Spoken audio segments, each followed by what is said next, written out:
예수님 탄생에 대한 기록의 내용들이 크게 나누면 두 가지로 구분될 수 있다고 보겠습니다. 예수님의 탄생에 대하여 사실적인 기록은 마태복음과 누가복음에 매우 구체적으로 나타나고 있습니다. 예수님이 어떤 곳에 태어났었고, 어떤 형편에 태어났었고, 또 왜 베들레헴에 갔으며, 또 탄생 이후에 예수님에게 어떤 일이 있었는가, 예수님의 탄생에 대하여 구체적인 사실을 우리에게 전해주기 위하여 마태복음과 누가복음에 대단히 중요한 예수님 탄생의 기록들을 자세히 남기고 있습니다. 예수님의 탄생이 사실이라고 하는 것, 이것이 가장 중요한 성경 기록의 이유입니다. 왜냐하면 예수님의 탄생이 사실이라고 하는 것이 우리에게 탄생이 주는 가장 중요한 복음이기 때문에 그렇습니다.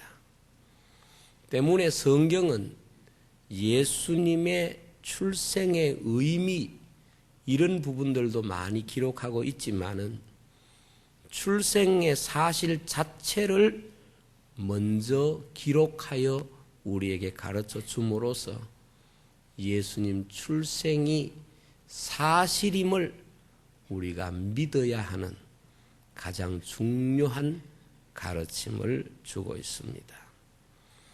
우리가 복음을 이해할 때에 먼저 고려해야 할 것은 사실을 믿는 것입니다.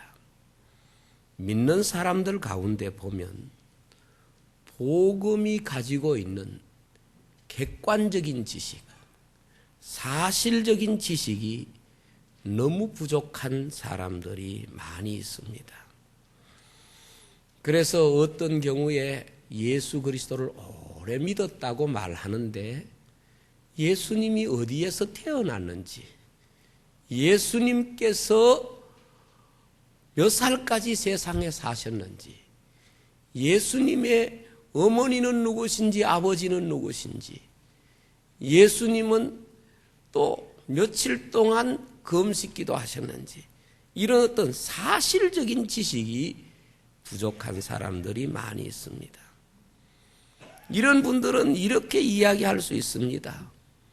우리 예수 믿고 구원받으면 된 것이지 무슨 그러한 객관적인 사실이 우리에게 필요하냐, 이렇게 말할 수 있습니다. 뭐 숫자라든지 지명이라든지 날짜라든지 이게 무슨 중요한 의미를 가지고 있느냐, 이렇게 말합니다. 그렇지 않습니다. 중요합니다. 왜냐하면 기독교 복음을 이해하는 데 있어서 대단히 중요한 전제가 사실을 바로 아는 것입니다. 우리는 우리 속에 든 생각을 믿는 게 아닙니다. 수도하면서 우리 속에 떠오르는 어떤 상상과 가치관을 신앙화한 게 아닙니다. 우리는 역사적인 사실을, 그리고 그 사실을 우리의 믿음의 내용으로 받아들이는 것이 대단히 중요한 것입니다. 여러분, 신앙생활을 잘 하려고 하면 십계명도 알아야 돼요. 주기도문도 알아야 됩니다. 그리고 우리가 성경에 있는 뭐 7 집사라든지 뭐 12 제자라든지 이런 사람의 이름을 구태여 알 필요 있느냐? 잘 믿으면 되지. 그렇게 생각할 수 있는데 잘 믿으려고 하면 사실을 먼저 알아야 돼요. 사실을 이해해야 돼요. 사실 그 자체를 우리가 소중히 여길 줄 알아야 됩니다. 다시 말씀을 드리거니와 기독교는 수도해서 내 마음에 떠오르는 어떤 생각을 붙잡고 믿는 게 아닙니다. 우리가 공을 많이 세워서 그 공로를 붙잡고 하나님 앞에 나가는 게 아닙니다. 기독교 신앙은 바로 객관적인 사실 그 자체를 믿을 때에 그 객관적인 사실을 통해서 우리가 놀라운 은혜를 또한 발견할 수가 있습니다.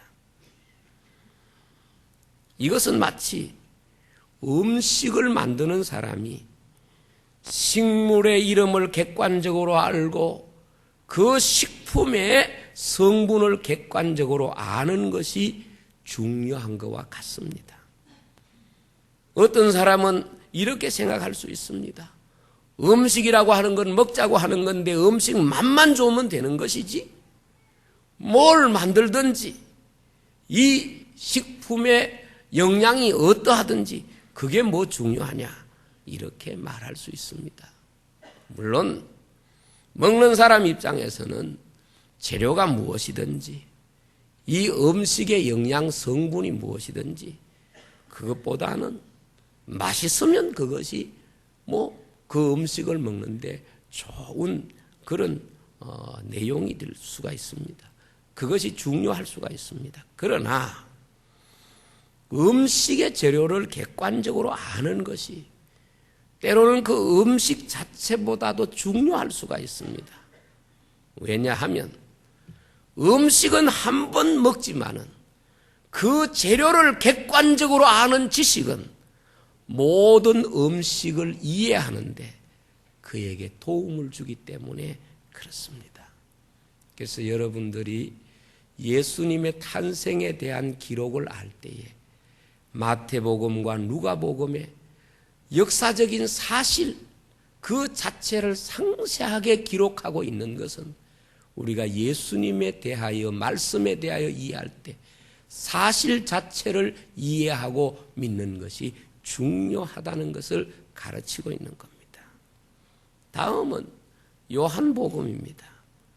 요한복음은 공관복음과는 다르게 예수님의 탄생에 대하여 사람의 눈으로 보여지는 사실적인 기록보다는 눈에 보이지 않는 영적인 의미를 기록하고 있습니다. 바꾸어 말하면 공관복음은 예수님의 인성, 즉 사람으로 오신 예수님을 기록하고 있지만 요한복음은 예수님의 신성, 즉 하나님이신 예수님을 기록하고 있기 때문에 그 복음의 내용은 바로 사실로 오신 그 예수님에 대한 해석과 같은 의미를 담고 있습니다. 예수님의 신성에 대하여 요한복음은 주로 기록하기 있기 때문에 바꾸어 말하면 예수님의 하나님 되심을 기록하고 있기 때문에 예수님의 출생에 관해서도 그 기록의 내용이 다릅니다. 오늘 말씀에서 예수님의 출생을 이렇게 기록하고 있습니다. 말씀이 육신이 되어 우리 가운데 거하심에 우리가 그 영광을 보니 아버지의 독생자의 영광이요 은혜와 진리가 충만하더라. 이렇게 기록하고 있습니다. 마태복음과 누가복음에서는 아버지가 누구고 엄마가 누구고 그리고 어디에서 태어났고 태어난 뒤에 어디에 누워 있었고 어디에 피난 가셨다 이런 사실적인 것을 기록한 반면에 이 요한복음은 말씀이 육신이 되어 우리 가운데 거하심에 이렇게 예수님의 출생에 대한 기록을 하고 있습니다. 그런데 이 말씀을 여러분들이 들어보니까 좀 어렵습니까? 쉽습니까? 말씀 자체가 어려워요. 영적이어서 어렵기도 하지만은 한글 성경 번역 자체가 좀 어렵습니다. 이 말씀을 좀 더 쉽게 번역해 놓은 현대인의 성경을 보면 이렇게 번역이 되어 있습니다. 말씀 되시는 그리스도께서 사람이 되어 우리 가운데 사셨다. 말씀 되시는 그리스도께서 사람이 되어 우리 가운데 사셨다. 우리가 그분의 영광을 보니 하나님 아버지의 외아들의 영광이었고 은혜와 진리가 충만하였다. 이렇게 번역을 했습니다. 좀 더 쉽지요. 공동 번역에서는 말씀이 사람이 되셔서 우리와 함께 계셨는데 우리는 그분의 영광을 보았다. 그것은 외아들이 아버지에게서 받은 영광이었다. 그분에게는 은총과 진리가 충만하였다. 이렇게 번역을 해 놓았습니다. 우리는 오늘 이 말씀에서 말씀이 육신이 되었다 하는 말씀을 먼저 보게 됩니다.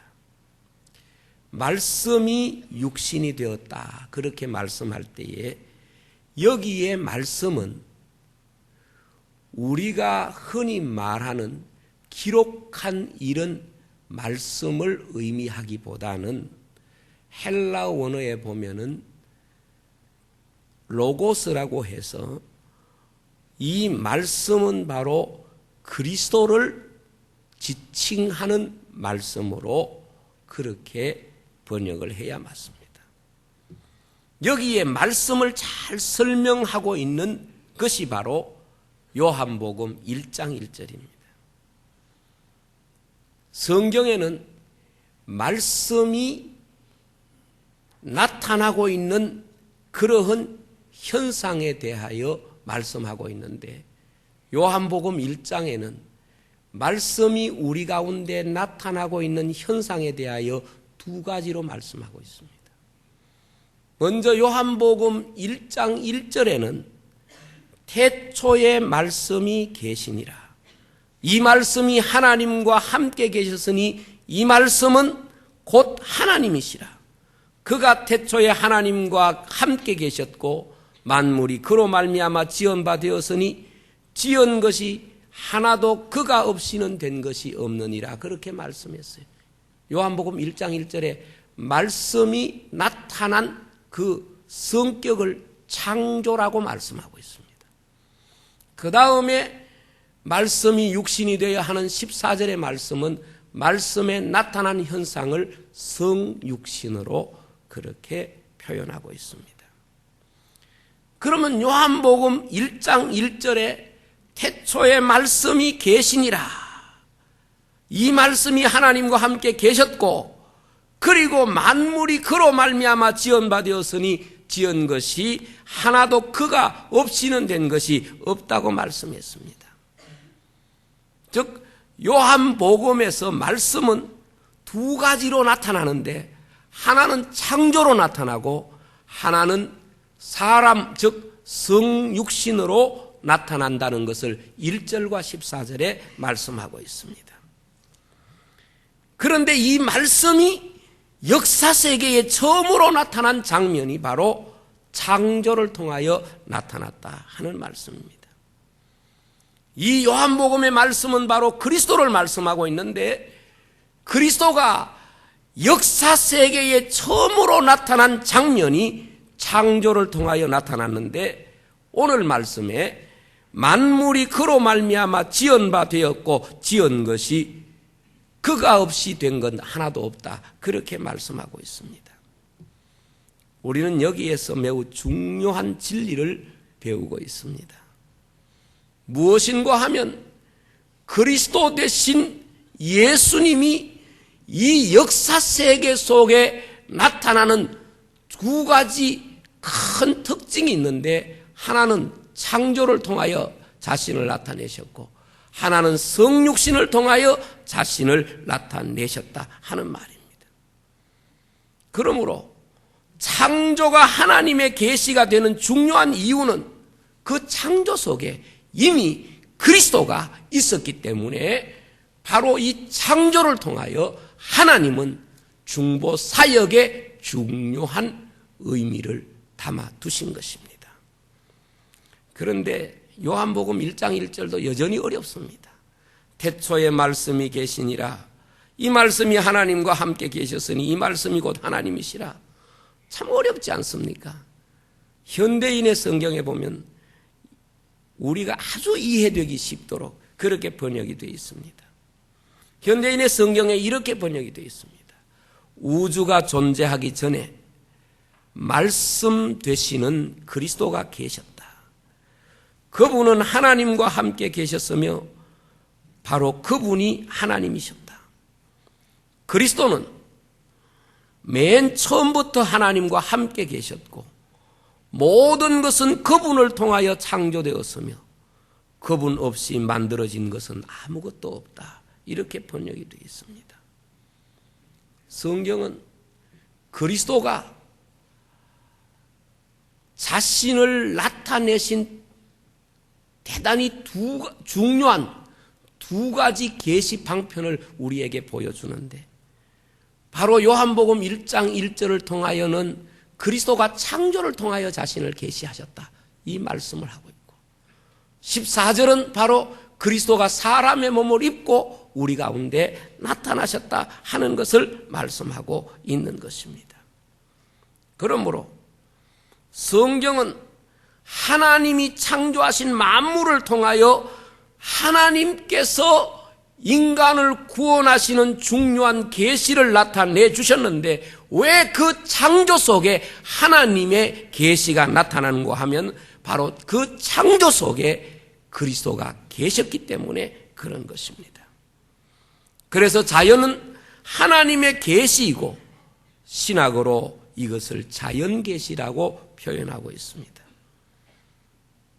하나님은 세상을 창조하실 때 말씀으로 창조하셨습니다.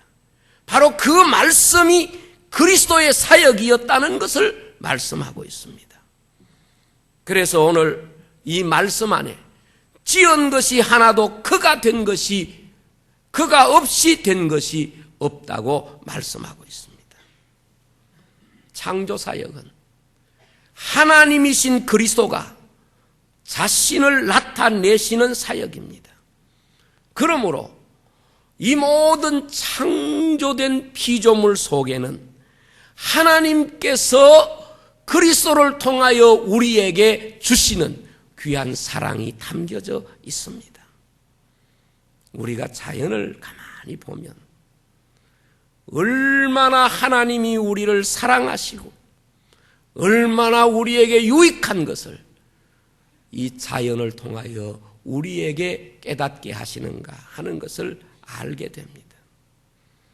자연을 보면 우리를 사랑하시는 주님의 마음이 자연 속에 담겨 있습니다. 여러분, 자연보다 더 아름다운 것은 아무것도 없습니다.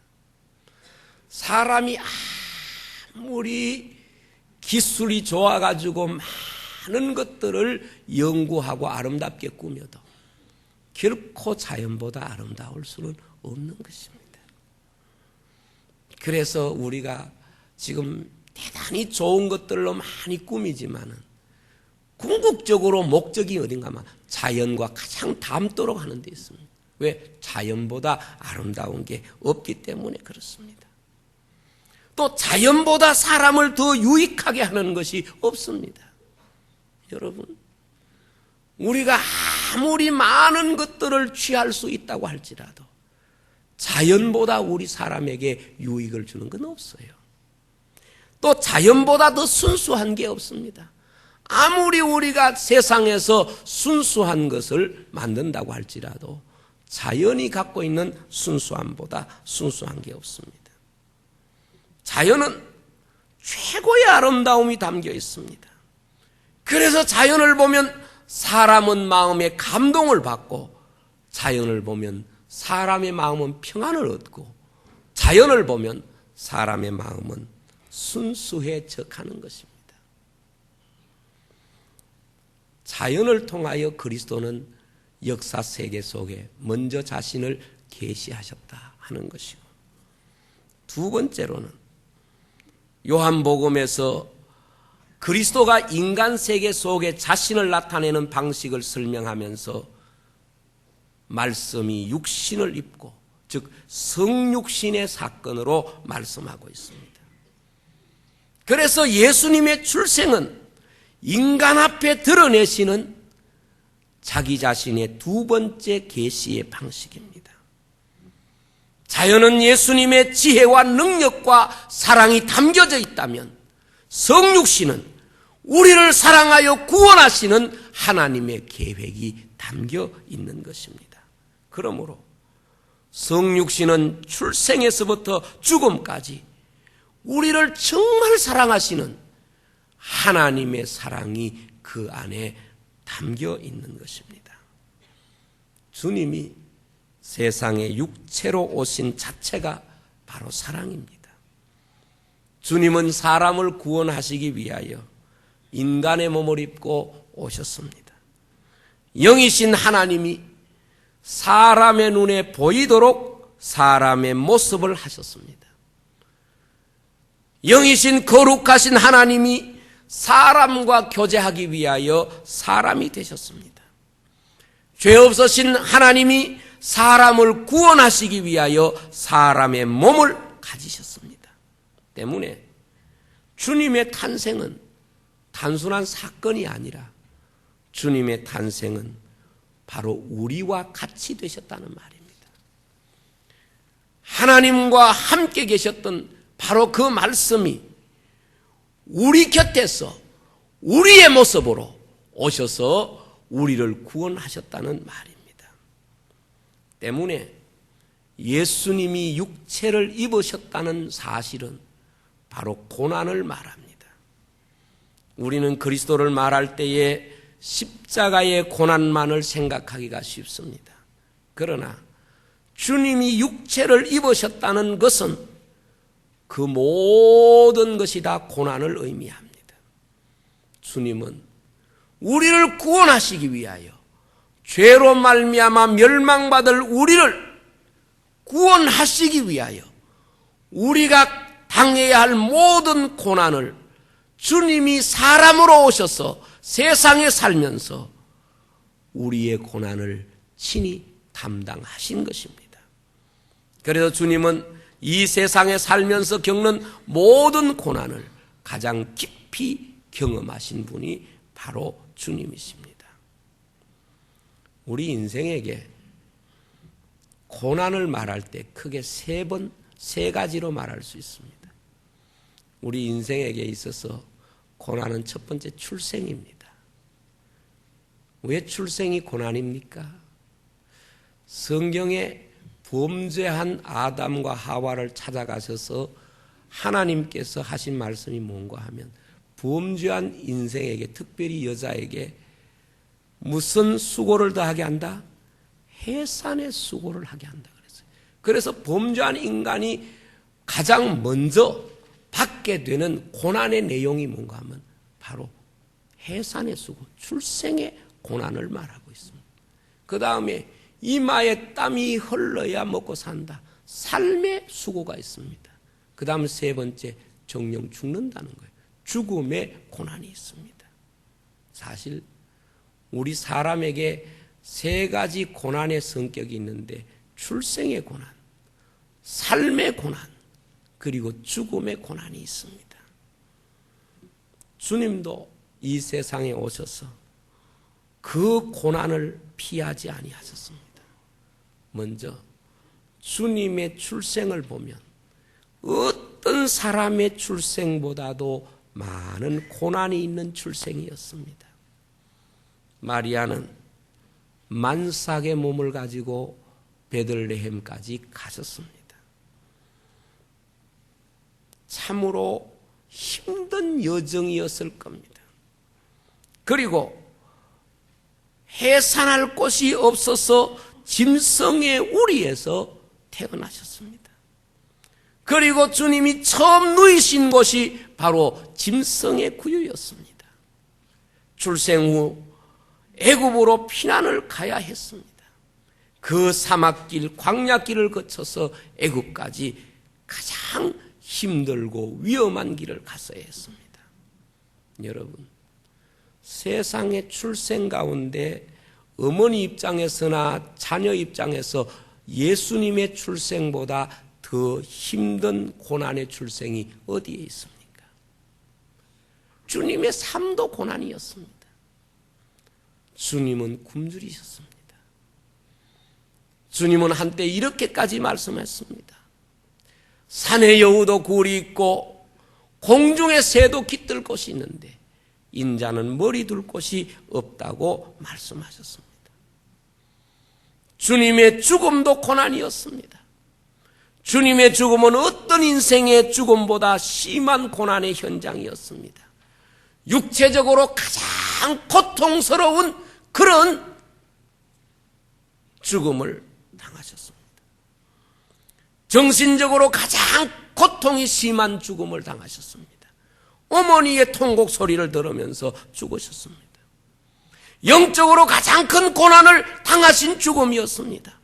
하나님을 향하여 나의 하나님 어찌하여 나를 버리시나이까. 이게 바로 주님의 죽음의 모습입니다. 그렇습니다. 주님이 이 세상에 오신 것은 사람이 죄로 말미암아 경험되는 그 모든 고난을 주님이 친히 감당하시기 위하여 우리의 모습으로 우리와 같이 우리가 사는 이 땅에 오신 것입니다. 그 다음에 우리 가운데 거하심에 그렇게 말씀했습니다. 여기 거하신다는 말은 에스케노오손이라고 하는 헬라어 단어인데 여러분들이 잘 아시듯이 천막을 치다는 뜻입니다.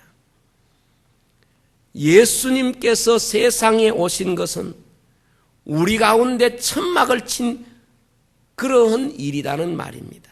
그러면 이 말은 무슨 뜻인가 하면 바로 이스라엘 백성 가운데 있었던 거룩한 성막을 지금 이야기하는 것입니다. 이스라엘 가운데 있었던 바로 성막을 친 사건을 지금 예수님이 성육신한 사건으로 설명하고 있습니다. 여기 장막을 친다는 말은 이스라엘 백성 가운데 하나님께서 거룩한 장막을 치신 것과 같은 것입니다. 구약에서 그리스도는 성전으로 그 백성 가운데 거하셨다는 말입니다. 그러므로 이스라엘 백성들은 하나님을 만나기 위하여는 성전으로 가야 했습니다. 하나님의 성전을 통하지 않고는 그 백성이 하나님께 나갈 수 없고 기도할 수 없고 하나님 앞에 제물을 드릴 수도 없었습니다. 그래서 이스라엘 백성들 가운데는 하나님의 성막이 있어서 항상 그 성막을 통하여 하나님을 만난 것입니다. 이와 마찬가지로 구약의 성전으로 그 백성 가운데 계셨던 그리스도가 친히 그 몸으로 우리 가운데 오신 사건을 말씀하고 있습니다. 때문에 예수님이 이 세상에 오신 것은 이 세상에 우리의 거룩한 성전으로 오셨다는 것을 말씀하고 있습니다. 그래서 성경에 보면 예수님 자신의 육체와 성전을 동일시했습니다. 이 성전을 헐라 내가 3일 만에 일으키리라. 그것은 자신의 몸이 성전이라고 하는 사실이라고 말씀하고 있습니다. 그리스도는 성전이 되기 위하여 우리 가운데 오신 분입니다. 구약의 이스라엘 백성은 바로 그 성전을 그 가운데 두고 그 성전을 통하여 하나님을 만났지만 예수 그리스도는 우리 가운데 오셔서 예수 그리스도를 통하여 하나님께 나아갈 수 있는 길이 되신 것입니다. 성전이 없으면 인생이 하나님께 나아갈 수 없듯이 인생은 주 예수 그리스도가 없이는 하나님께 나갈 수 있는 길이 없는 것입니다. 예수님께서 나는 길이요 진리요 생명이니 나로 말미암지 않고는 아버지께로 올 자가 없다고 말씀했습니다. 어떤 사람은 이렇게 말합니다. 목사님, 나 하나님 믿습니다. 신의 존재를 믿습니다. 이것은 기독교 신앙이 아닙니다.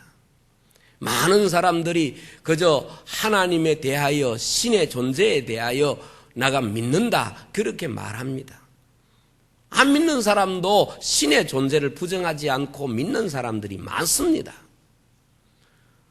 무언가 그들의 마음속에 신의 존재에 대하여 부정하지 않고 어떤 경우에는 교회 다니는 교인보다도 신의 존재를 더 철저히 믿고 더 의식하고 사는 사람이 있습니다. 그러나 구약의 이스라엘 백성이 오직 장막 성전을 통하여 하나님께 나아갈 수 있었듯이 바로 예수님은 그러한 장막으로 이 세상에 오셔서 우리가 예수 그리스도 안에서 하나님 앞에 나아갈 수 있는 길이 되셨다는 말입니다. 그래서 기독교 복음의 내용은 오직 예수 그리스도를 통하여 하나님께 나아가는 바로 그것이 복음이 되는 것입니다. 그리고 이 장막은 뭐 하는 곳이냐? 장막은 하나님의 말씀을 보존하는 곳이에요. 그런데 그 말씀이 누구시라고요? 그리스도인 거예요. 장막이 왜 있느냐? 그 장막은 다른 게 아니라 하나님의 말씀을 보존하는 곳입니다. 그래서 그 말씀을 보존하고 그 말씀의 인도를 따라서 광야를 거쳐서 요단을 건너 가나안 땅에 가게 되는 것입니다. 이와 마찬가지로 말씀이 육신이 되어 세상에 오신 주님은 광야 같은 이 세상을 거쳐서 광야교회를 거쳐서 그리고 요단을 건너서 우리를 영원한 하나님의 나라 가나안으로 인도하기 위하여 이 세상에 오셨다는 것을 이 광야에 있는 장막을 통하여 주님의 오심의 의미를 해석하고 있는 것입니다. 이스라엘 백성은 바로 그 말씀을 따라서 광야교회를 지나서 그리고 그 요단강을 육지처럼 건너서 그리고 마침내 가나안 땅에 이른 것입니다. 오늘 주님은 우리 사람을 하나님 앞에 인도하기 위하여 사람 가운데 오신 겁니다. 우리 가운데 오신 겁니다. 우리의 삶의 현장에 오신 것입니다. 왜? 구약의 성막과 동일한 기능, 동일한 성격으로 우리를 하나님 나라로 인도하기 위하여 요단 건너 하나님의 나라로 인도하기 위하여 우리 가운데 오신 분인 겁니다. 이것이 바로 말씀이 육신이 되어 우리 가운데 거하신 주님의 성육신의 가장 중요한 의미가 되는 것입니다. 말씀을 마치겠습니다. 성경에 보면은 예수님이 이 세상에 탄생했다 하는 기록이 사실적인 것을 기록한 곳은 마태복음과 누가복음입니다. 그런데 마태복음과 누가복음은 바로 예수님이 사람으로 오셨다는 사실을 우리에게 가르쳐주기 위하여 사실적인 것을 기록했습니다. 요한복음은 예수님이 하나님 되심을 우리에게 보여주시기 때문에 요한복음의 예수님의 출생의 기록을 바로 말씀이 육신이 되어 우리 가운데 거하심에 그렇게 말씀했습니다. 그런데 말씀이 역사 세계 속에 나타나는 현상, 나타나는 내용이 두 가지가 있는데 하나는 창조를 통하여 나타났다고 그랬어요. 그래서 아까 제가 읽었습니다만 우주가 존재하기 전에 말씀 되시는 그리스도가 계셨다. 그분은 하나님과 함께 계셨으며 바로 그분이 하나님이셨다. 맨 처음 그분은 하나님과 함께 하셨고 모든 것은 그분을 통하여 창조되었다. 바로 이 말씀입니다. 그렇습니다. 여러분, 이 세상의 모든 것들은 다 그리스도 안에서 창조된 거예요. 그래서 하나님의 계시가 되는 거예요. 그 다음에 그리스도는 자기 자신을 친히 드러내셨습니다. 사람의 몸을 입고 드러내셨습니다. 이것이 바로 성육신입니다. 그래서 기독교 복음은 창조를 통하여 예수 그리스도의 거룩한 사랑과 은혜를 우리가 깨닫고 그리고 예수 그리스도가 사람의 몸을 입고 오신 이 사건을 믿음으로 말미암아 영원한 하나님의 구원을 발견하는 이런 영적인 구조를 가지고 있는 것입니다. 아무도 예수 그리스도를 알지 못하면 예수 그리스도를 믿지 못하면 그는 하나님의 거룩한 백성이 될 수가 없고 하나님의 구원에 참여할 수가 없는 것입니다. 우리는 성탄절을 통해서, 이제 다가오는 성탄절을 통해서 이 두 가지를 여러분들이 꼭 마음에 새기시기를 바랍니다. 말씀이 우리 가운데 오셔서 우리를 구원하시는 그 하나님의 놀라운 은혜를 생각하며 이 역사적인 사실을 우리가 믿기 때문에 성탄절을 지키는 것이고 그 영적인 의미를 알기 때문에 그 예수님을 찬양하고 경배하는 것입니다. 기도하겠습니다.